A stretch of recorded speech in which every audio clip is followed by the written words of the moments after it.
But the more that I spoke with him and listened to him, the more that I realized that there's definitely something strange out there, and that maybe those of us who think of Sasquatch as a silly myth need to re-examine our assumptions. So, welcome to the show, Rex. And how did you first get interested in Sasquatch? Hi, John. Thanks for letting me talk a little bit on this unusual topic. I guess there's a lot going on in the world right now, but this is maybe a little bit lighter-hearted topic. But anyway, Yeah. um, yeah, to answer your question, it all began when I stumbled upon a YouTube channel called Utah Sasquatch, and that was run by Nathan Rio. He became fairly well known in the, I guess you could say, internet online Bigfoot circles, and so his channel grew and it kind of took off and got to the point where people would just show up at his house unannounced, expecting him to drop everything and go squatching with him. And so he's kind of taken things down and, kind of got rid of it, unfortunately.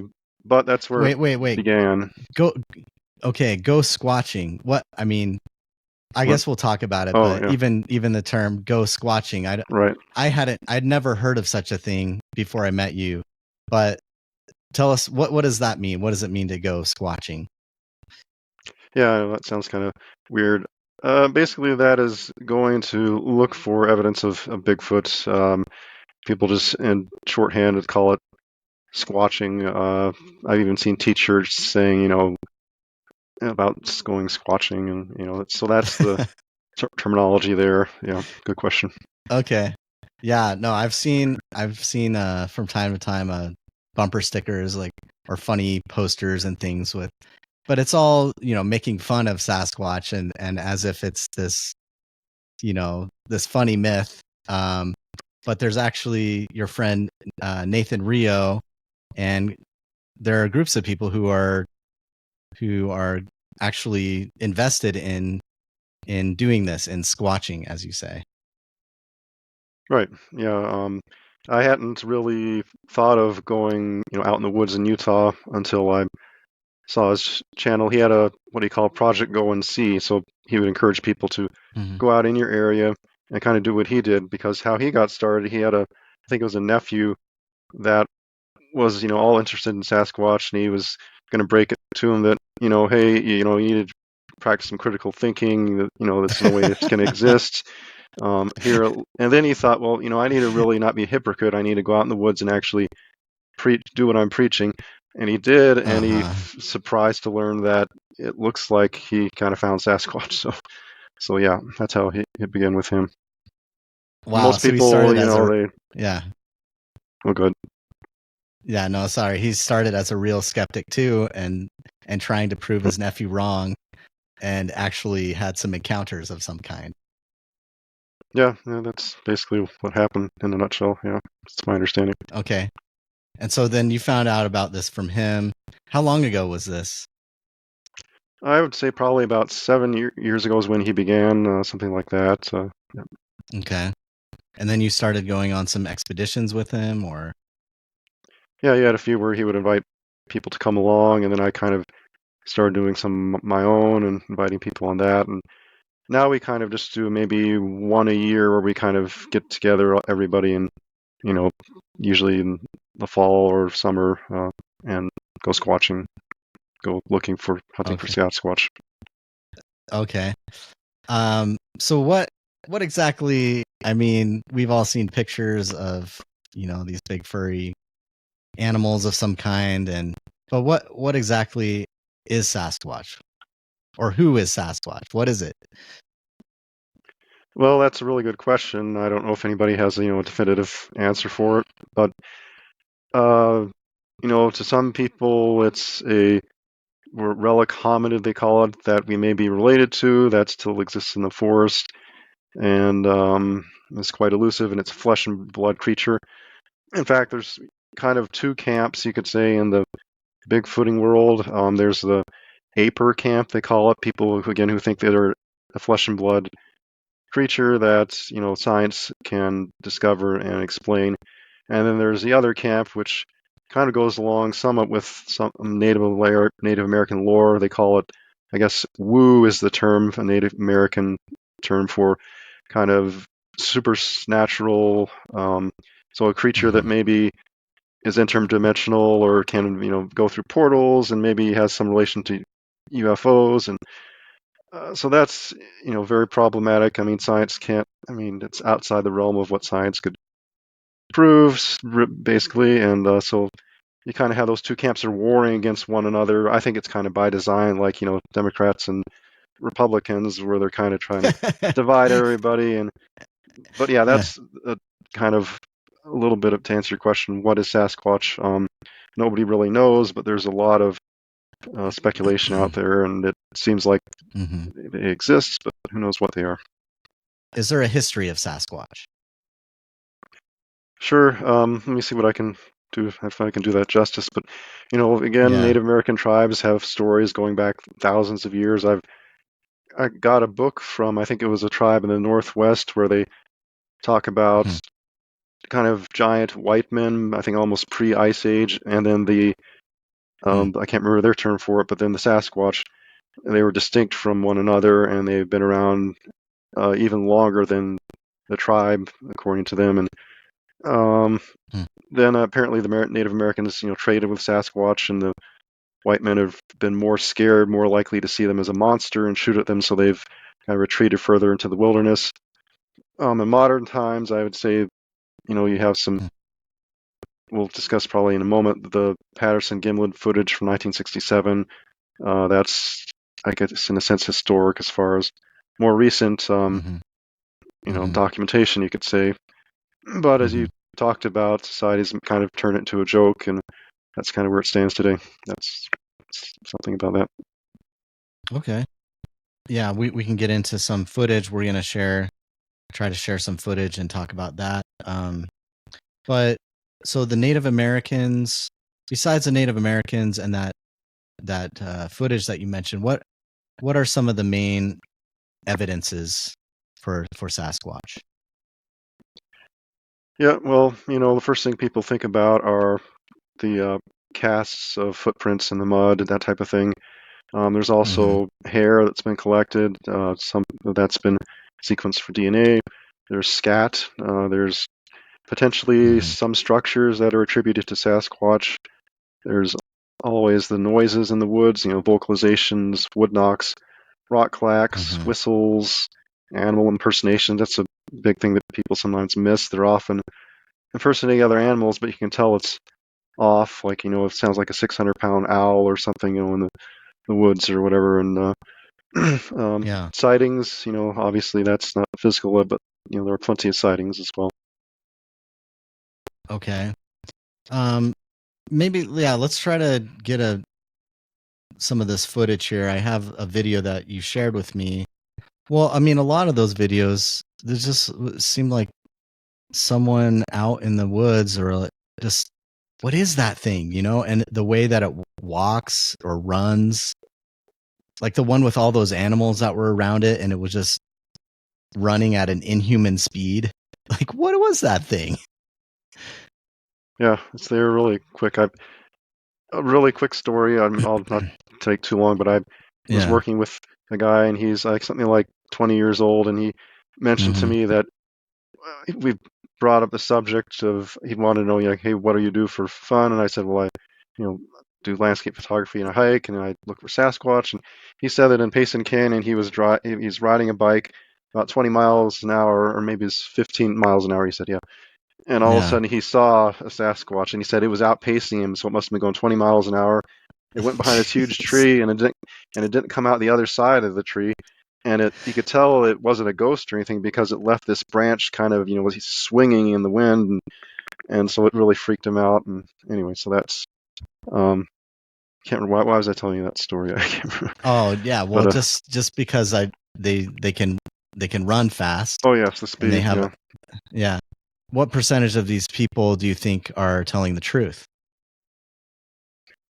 I would venture to guess a very high majority of them. I mean, most people, they'd rather not admit to, even today when it's a little more accepted, they'd rather not admit to at least publicly, that they've seen Sasquatch, just because there's potential for ridicule, and I haven't had really bad experience with that, but I haven't actually seen them. I've heard things and I know people that have seen them, but yeah, I don't see a lot of people. Obviously, there are hoaxers out there. There's plenty of hoaxers and things where Mm-hmm. they.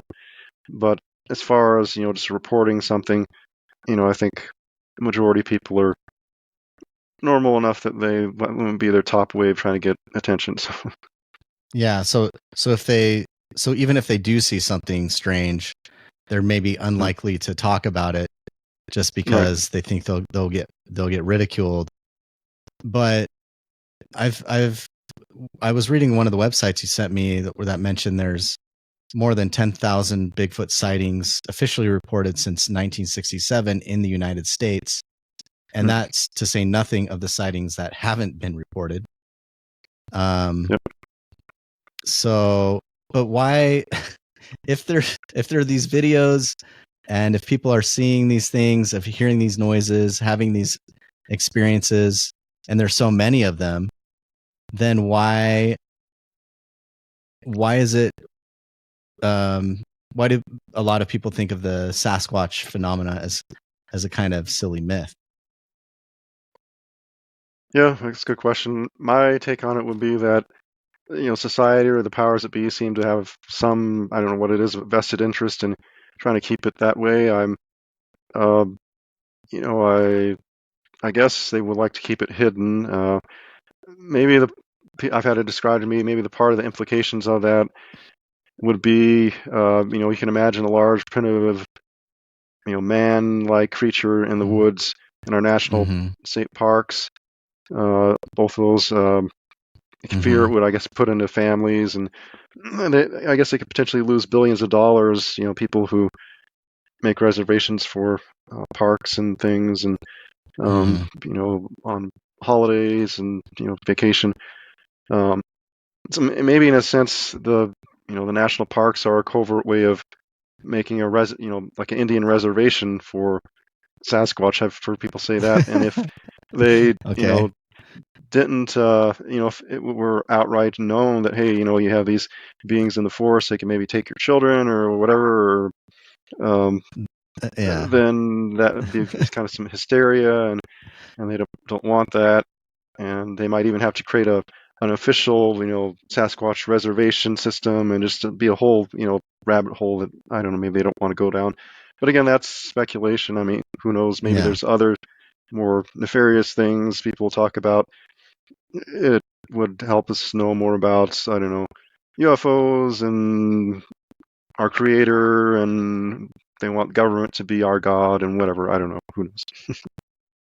So, but also, I mean, on the flip side of that, though, if someone actually captured one of these things, put it in a Hmm. cage, and brought it, you know, toured around, like, here's Sasquatch, I found it. I mean, that Yep. person could probably do pretty well for himself. What, so what, like, what's preventing us from capturing one of these things?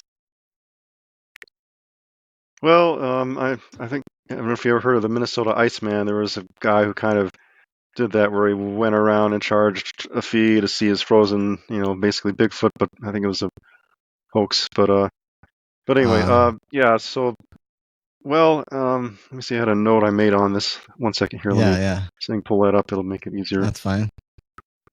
Yeah, sorry, I've kind of Let's gone see. maybe out of order with the questions, but I just No problem. trying to follow Well, the I was conversation where it reflecting on leads. that, and if you have a gorilla, I was calculating, they're apparently 4 to 9 times stronger than a human being, and they weigh about Mm-hmm. 374 pounds maximum for the males. And if you Mm-hmm. quadruple that, and you have a being that has tremendous strength, perhaps 40 times stronger than a human, if you do the math, and that's like, say a human was bench pressing 200 pounds. I mean, that gets up to Mm-hmm. 8,000 pounds if you're 40 times that, and 4 tons. I mean, so they can pretty much Yeah. rip apart most things. We would be able to trap them, at least in the woods. And then Yeah. add on to that, it seems like they're very intelligent, and I know they elude capture. They just seem to be able to almost magically disappear. Even footprints, there's been trackways that just disappear in the snow, and who knows what that's about. I mean, if they just climb up in the trees, or if somehow they, go into the portals, some claim that they can do. I mean, whatever the case, let me get a sip of water here 1 second. Yeah, that's fine. Yeah.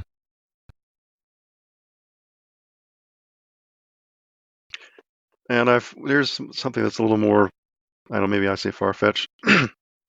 I've heard that the government supposedly had a project to capture them and try to turn them into super soldiers of war in times if maybe a foreign invasion took place.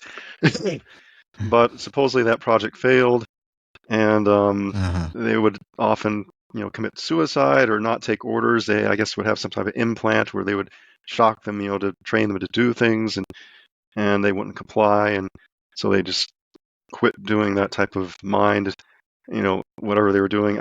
Again, who knows if that actually happened, but I've heard it said in the internet they did that with Bigfoot. So maybe some of these things have actually been captured, but they're very hard to catch, and Yeah, I yeah, mean, it's not. during It's the yeah.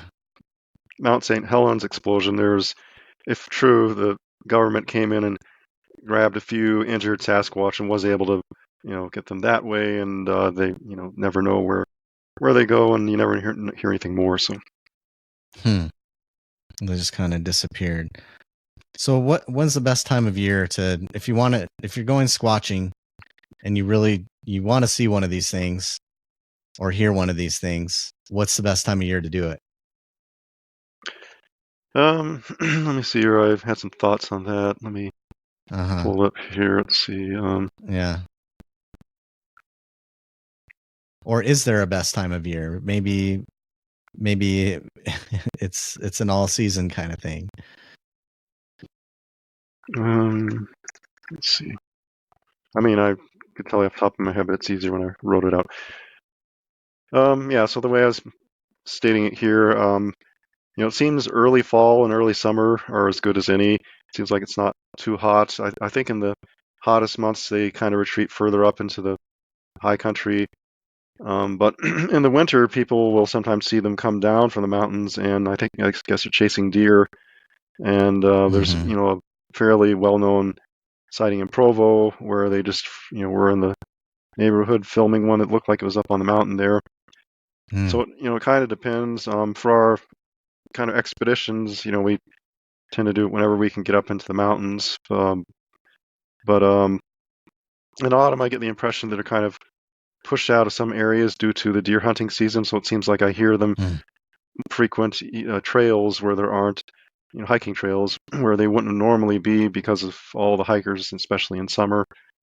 And, like I said, in the summer heat, I think they enjoy the higher elevations. So Yeah.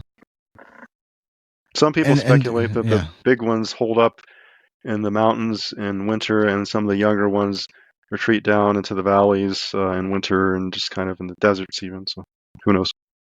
And that's And do they in Utah. do they how do they communicate? Well, they have. Hold on, let me see. There's vocalizations. Let me pull it up here. Yeah.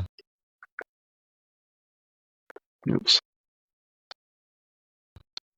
So you have some recordings of these vocalizations? Myself, potentially. I mean, I have a few little things that are really odd. Hold on, let's see.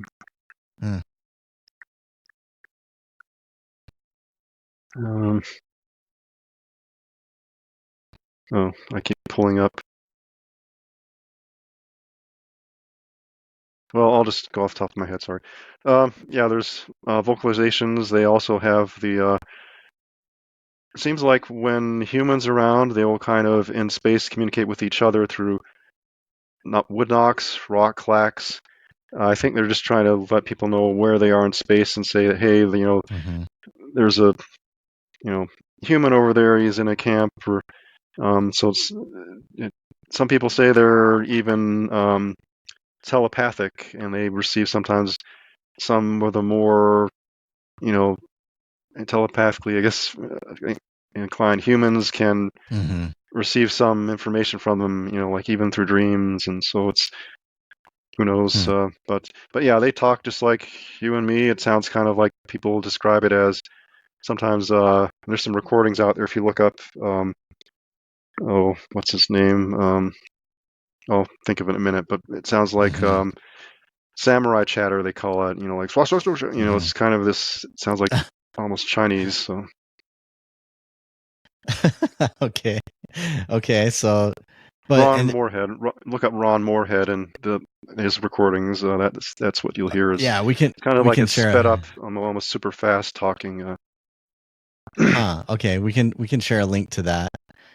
So they do these wood knocks and rock clacking and vocalizations and maybe this kind of fast language. But where do these things? I mean, they're up in the mountains or in these woods.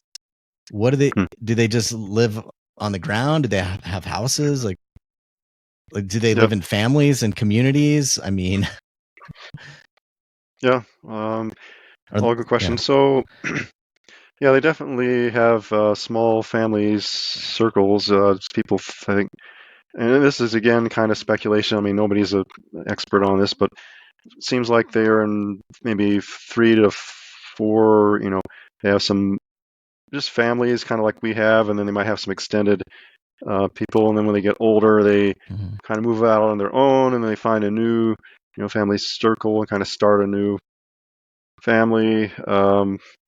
They seem to have some competing kind of tribes sometimes, where I've heard it where they'll kind of, hey, this is my turf and this is your turf, and that type of thing.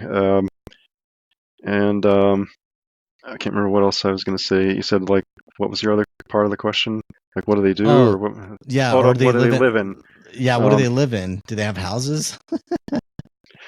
Well, there are, interestingly enough, structures. A lot of them, though, don't seem like they would house Sasquatch that well. Some of them, though, look like they could be geared towards maybe infants, keeping them kind of penned in, maybe in a winter setting, or so there's those where you have these. Well, you'll probably bring up structures later on, so let me move on to. A lot of people think they find caves. I mean, if they have a good cave, they're strong enough they could roll a huge boulder in front of it. I mean, I've heard accounts where someone was taken and they brought them to this place where it was a cave, and they rolled this huge boulder in front of it so nobody could get in or out. And so maybe that's another option. But yeah, they just seem to be up there where places with the thickest forestation in Utah, and places where it's very difficult for humans to access and they can get at. At night, obviously, they kind of spread out a little more and more ease because they know we can't see that well, and they apparently can. Right. What do these things eat? They eat animals. They eat leaves. Like, what do they eat? Well, one of the researchers, his name is, I can't remember all of a sudden.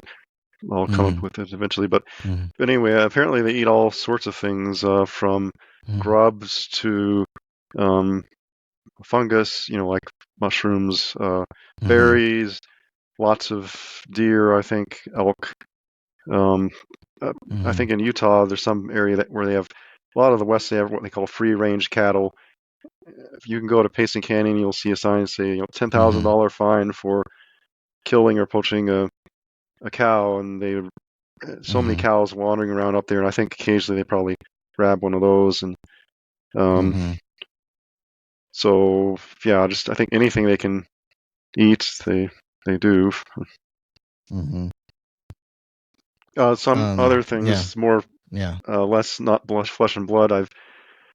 There's I don't know if I want to say his name, but it's Doctor. I can't think of his name. So anyway, there's a guy out there who says that they can actually enter the trees during the day, and they kind of receive light, photosynthesis, and they can all gain energy, and then they materialize at night, which takes a tremendous amount of energy, and they aren't tied to their bodies because they never fell like Adam and Eve. They're still these beings that aren't just flesh and blood. So anyway, that goes in this weird, I mean, that's, super highly speculative, but he says that they've communicated this to him. So anyway, that's another Oh. thing where I guess they don't need just food; they can receive energy from the sun. But who knows? Okay. Is there DNA evidence of Sasquatch? There is. There's Melba Ketchum. In fact, let me take a minute to read that. It's in the Yeah. document I sent you. I have it right Okay. here. Yeah. So I'll just read that word for word because there are people such as, I'll say, Dr. Meldrum, who kind of, for lack of a better word, poo-poo that, say it's not, word he would probably use is Mm-hmm. not distinctive. I mean, it's not credible. But anyway, Mm-hmm. let me read what I've heard on it, which makes it sound to Yeah. me like it is credible. So let's see. Melba Ketchum sent DNA samples to several labs for analysis. These were accredited major university labs with good reputations, as well as state criminal labs and genealogical DNA labs. The labs were quite interested in the results, which had human characteristics as well as unknown characteristics. That is, they were interested until it was announced what was sent to them was potentially Sasquatch DNA. Once that was communicated, no lab wanted their name attached to the results, and none would publish the work. Nuclear and mitochondrial tests were both performed on the samples. The results matched nothing found in the GenBank NIH genetic sequence database, an annotated collection of all publicly available DNA sequences. For 2 years, no lab would allow any work to be published for peer review. Later on, a new science journal agreed to take a look at it and found the work to be competent and repeatable. They said they would absolutely publish it and agree that it was good work. However, then their legal department stepped in and would not allow them to publish the scientific work. The Erickson Group, founded by Adrian Erickson of British Columbia, finally purchased the scientific journal. Then they self-published the work with the previously attained signatures signing off on the results. Due to this, the results have now been peer-reviewed, published, and accepted in Zoobank's genomic list of flora and fauna. So that's kind of in a nutshell what happened there, and you'll have people Hmm. who will say other things, and say, "Oh, they self-published." That reeks of Well, the reason they had to self-publish, like I explained here, is that once they found out that it was Sasquatch, they wouldn't publish anything. So the guy actually Mm-hmm. purchased had to go to the length of purchasing scientific journal and then publishing it. So like twisting their arms to sign off on it. And anyway, it's just at every step it's was a fight. So that's what So I've it's read on it. so it seems like every time that we even come close to actually, catching one of these things or having evidence, that there's someone out there to try to stop it. Yeah, exactly. There's um, you'll have Bigfoot documentaries, and you'll find at the end they try to interview people that make it look like it's a hillbilly fairy tale or something. And, those Mm-hmm. say, "Oh yeah, I saw Sasquatch," and he was, to just kind of they're Mm-hmm. always trying to discredit it in a subtle way, make it look like it's a joke, Mm-hmm. and it just keeps reverting this kind of you know cycle. That's another So thought on it. so what are some other of the best stories of Sasquatch sightings that you can tell us? Well, there's a whole collection. If you go on a Bigfoot Case Files, that YouTube channel is just chock full of story after story. I mean, who knows how many are credible, but just everything you could ever imagine and more. A couple that Mm-hmm. I'll mention. There's the famous Yeah. one is the Albert Osman story, where he was apparently taken by a Sasquatch, his sleeping bag, and brought to their lair and kind of presented to the family. And he eventually escaped by feeding it some chewing tobacco, is my understanding, and they took too much of it at once, and he was able to run off while they were distracted. And but that's an interesting one. Kind of, there's the story about Ape Canyon. I think it was near Mount St. Helens before it blew up, where they were, I think, prospecting, and they had boulders come flying down on their cabin, and they had to escape there. Those are kind of some older historic ones. A more recent one that caught my attention was there's this guy named Kevin. I was trying to remember Mm-hmm. his last name, but he Mm-hmm. apparently came across a kind of a young Sasquatch that had been separated from its family, and he eventually fed it, and he kept kind of almost raised it. It was his childhood friend, and he grew. I mean, you'd have to listen to it because he seems fairly credible in the detail he Uh-huh. goes into. Uh-huh. Interview after interview, it's quite enthralling. But who knows? I'm trying to remember what. He was taking care of a baby Sasquatch and raising it. Well, he would visit in the woods and feed it. Every day, coming home from school or whatever, he would go up there in his motorcycle, and so yeah. I'm trying to remember the name of the Sasquatch was he had his name. What was his name? Oh, I didn't write that down. Uh, um, oh, I'll have to remember that later. Yeah, But we can post a link to it later. Glag is his name. Glagg. So just look up on YouTube Kevin and Glag, and you can probably find Mm-hmm. it. He was interviewed by a guy named Duke. I can't remember. Anyway, they have like Mm-hmm. half dozen interviews, and he finally, unfortunately, he's passed on recently. He had some health issues, but anyway. What else should the general public know about these things?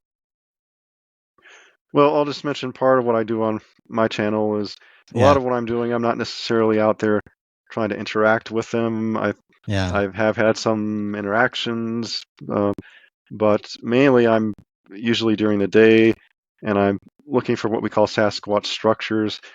Again, there's controversy about that because nobody, I don't think, has seen them produce these structures. But what we look for are structures that are too heavy duty to be produced by men without heavy equipment such as cranes and winches, what have you. But they're Mm-hmm. too complex to really be just simple deadfall. So you have these, and you'll see some of those on my channel where these constructs were. Um, one story I'll tell real quick. I Mm-hmm. sent a nice email to Dr. Meldrum one time. Dr. Jeffrey Meldrum. He's up in Idaho, Mm-hmm. in the university there, Mm-hmm. and I just mentioned that here's a video I have. It's he's LDS as well, so anyway, I kind of use that to send him a nice email. But Yeah. so we have that in common. But I have found a tree that had 7 different trunks, dead trunks, all kind of converging up in this live tree. So I mean, it's kind of unusual. And his thought was, well, I don't see anything distinctive. There's so much deadfall here, and I had to, write back that, well, if there were 1 or 2 leans in a tree, I could see that as being, Mm-hmm. pretty common. But when you have 7, to me, that points potentially to what you call intelligent arrangement. And he didn't really reply back to that. But so that's just an example of, a structure. Sometimes there seems like they're markers. Sometimes maybe actual, blind for hunting, to obscure themselves when they're trying to catch a deer, or maybe even I've seen ones that very obviously to me they look like they're funneling animals into a certain way because they have all these kind of a maze of deadfall. So anyway, I'm sure they serve different purposes and different constructions there. So that's one thing to point out: structures, Sasquatch structures. Yeah, they kind of look like I've seen them on your videos. They kind of look like these strange teepee kind of things with trees arranged in different patterns. It looks like a little. Sometimes some of them look like a little hut, but obviously something that took time and an incredible amount of strength for some of these trees to lift them and rip them out of the ground or whatever they did. Yeah, and some of them I probably are humans, but it's still, I doubt, it's not something they were taught when I was a Boy Scout to make, these structures. I mean, obviously there are some bushcraft things where people will do some of that, but again, some of these are really elaborate. I've seen some that it seems a lot of them will appear overnight or even in a place where humans don't have access to. There's 10 feet of snow, and then the gates are closed, and the way they're constructed is very tightly woven. I mean, it's kind of everything seems a little bit off. It doesn't look like a normal human thing that's been sawed and laid out in a regular way. It's always very irregular. Plus, there's so many of them. Who would be going out in the woods and building all of these things? What I mean, Yeah, that's true. They're all over. I mean, they're in New Mexico, just Wasatch, yeah, just everywhere. There's lots of examples. what about? When Yeah, go ahead. I was just saying, when Nathan Rio had his project Go and See thing, yeah, there were people posting them everywhere from Pennsylvania, Oklahoma, just, you know, surprising. I mean, you have to get off the trail and kind of walk around in the woods, and I mean, then you start seeing all these, weird things that normally humans wouldn't go to unless you're a hunter. You might, go into some area like that. Yeah.